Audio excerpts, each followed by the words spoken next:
Yo quiero preguntar sobre la seguridad para los fondos que va a haber el dinero para seguridad, protección civil,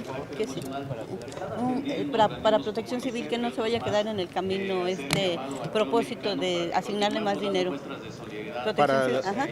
Creo que la protección civil es una cultura ciudadana que debe arraigarse en la conciencia colectiva y en convertirse en un modo de ser colectivo.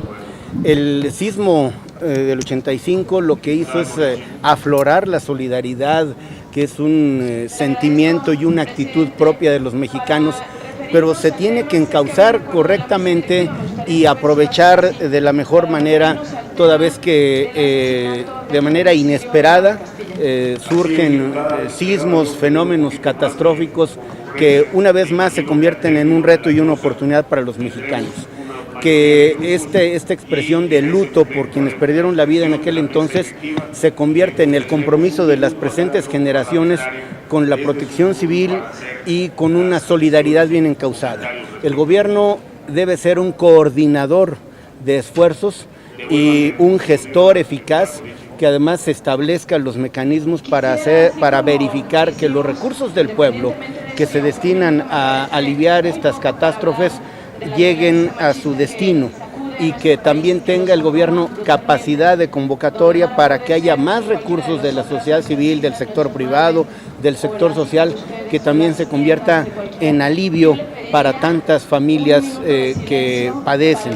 La fracción parlamentaria del PRI ha expresado su solidaridad, no solo decidiendo sumarse a la iniciativa de la mesa directiva, sino 40,000 pesos por diputada y diputado que serán puestos a la disposición de las bancadas de Oaxaca, Chiapas, Tabasco y Veracruz en forma proporcional, dándole muchos más recursos a Chiapas, porque el número de casas y personas, casas siniestradas y personas en dificultades es superior. Entonces, en ese orden, Chiapas, Oaxaca, Veracruz y Tabasco.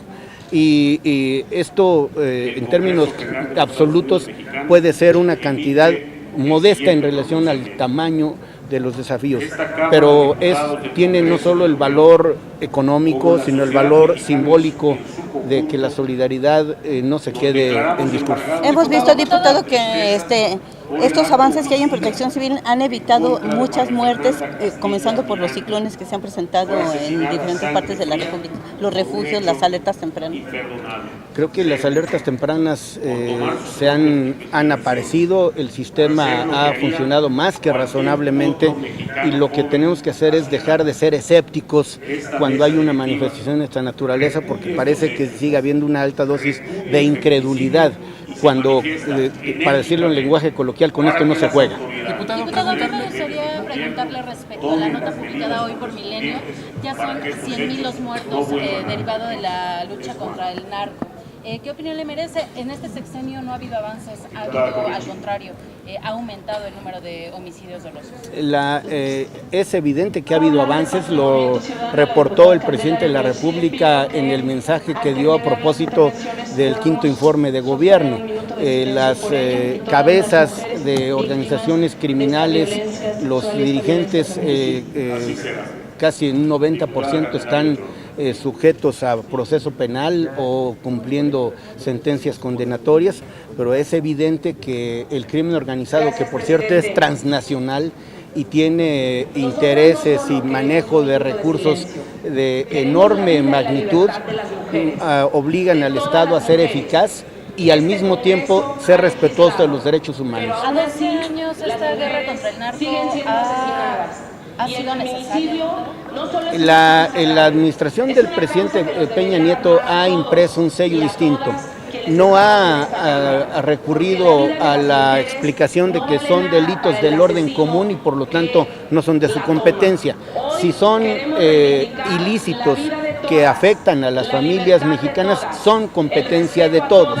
Por lo tanto, en este orden de ideas, la coordinación es vital, porque no se puede recurrir a criterios formales jurídicos para evadir una responsabilidad que por encima de todo es de un gobierno comprometido con la ciudadanía. Y de una vez les comento que el viernes pasado, en el límite previsto por la Ley Federal de Consulta Popular, hemos presentado 204 diputadas y diputados, fundamentalmente del PRI y algunos compañeras y compañeros del Verde, una solicitud de consulta popular. La ley federal establece que el 33% de los integrantes de cualquiera de las cámaras o un porcentaje de ciudadanos o el presidente de la República pueden solicitar que haya una pregunta a formularse el día de las elecciones. Lo presentó el PRI y la pregunta tiene que ver con la seguridad pública, tiene que ver centralmente con que la ciudadanía se pronuncie por el mando único o el mando mixto. Ya fue presentada y grosso modo la pongo a su disposición porque además el presidente de la mesa directiva ya la ha turnado a la Comisión de Gobernación para su estudio y dictamen. El procedimiento, lo digo brevemente, es que la comisión dictamine si además las firmas son las suficientes, se necesitaban 167, tenemos 204, y si la formulación de la pregunta esté apegada a la Constitución. De la Comisión de Gobernación tendrá que venir al Pleno y por mayoría simple se podrá aprobar para que se vaya al Senado de la República. Si del Senado también se mantiene vigente, se tendrá que ir a la Corte, quien verificará la constitucionalidad de la pregunta.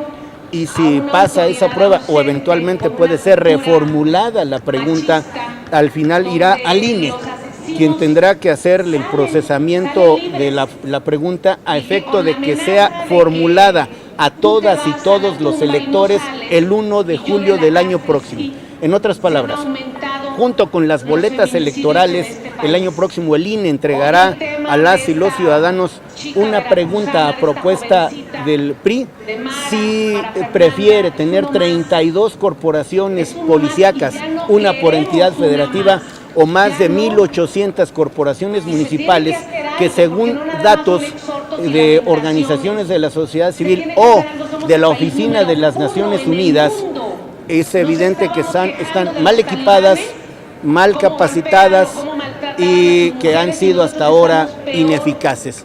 Creemos que uno de los ejes de la campaña del PRI en el ámbito nacional tiene que ser la seguridad ciudadana. Entonces, en síntesis, el PRI preguntará a las y los ciudadanos si prefieren el mando único, concentrado, o el mando mixto, que hasta ahora ha acreditado ineficacia e inoperatividad. O sea, diputado, sobre esto, Sí, adelante. Ajá, o sea que mando único, mando mixto pasa mejor vida hasta después de julio. Bueno, por lo pronto nosotros mantenemos nuestra posición de que vamos con mando único porque consideramos inadecuado, inoperante el mando mixto.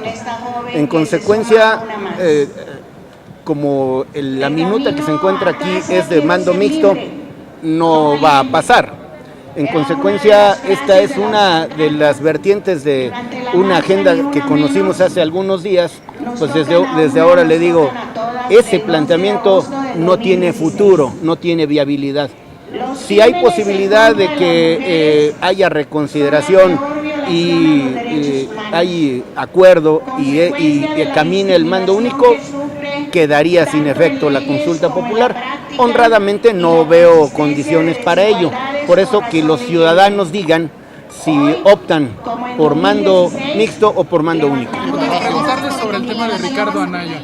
Ricardo Anaya le compró una empresa un terreno baldío que tiene como sede, como domicilio, y aparte ahora se enreda con las declaraciones de que se la compró antes y la compró después. Regálame un comentario sobre el caso de Ricardo. Es evidente que el ocultamiento de información, las verdades a medias que acaban siendo mentiras completas, la incoherencia, la inconsistencia, hasta el infantilismo con el que Ricardo Anaya ha respondido a estas cuestiones que se han hecho públicas, lo dibuja de cuerpo entero.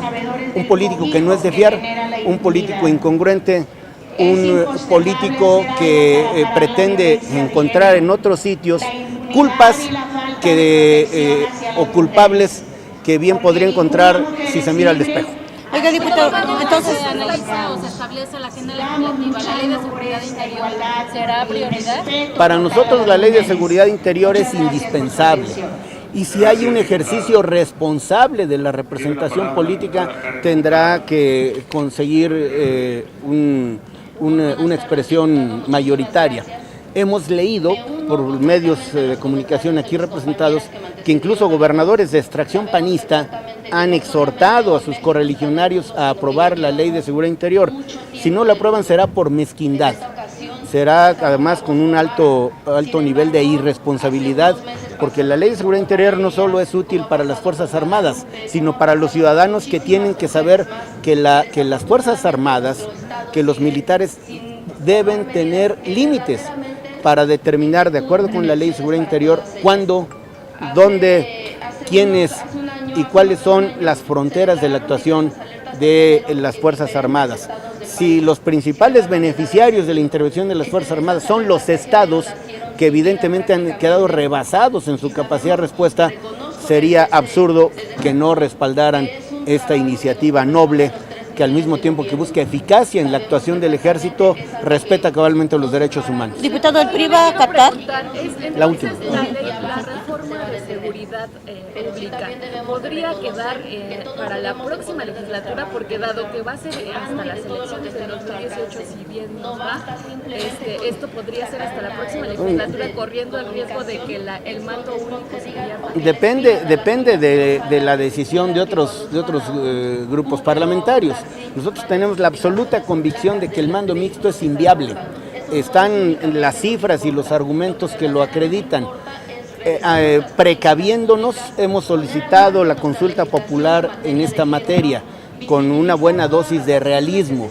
Lo que ocurre es que el esquema, el modelo de seguridad pública necesita ser sustancialmente modificado, considerando la inoperancia, la ineficiencia de haber entregado facultades de seguridad pública a los municipios de acuerdo al 115. Es evidente que no es un modelo acertado, por eso nosotros pugnamos convencidamente por el mando único. Pero sí lo van a acatar, diputado, ya no les va a tocar a ustedes, sino a la próxima legislatura. La próxima legislatura lo hará en el caso de que en esta no logremos acuerdos sobre el particular.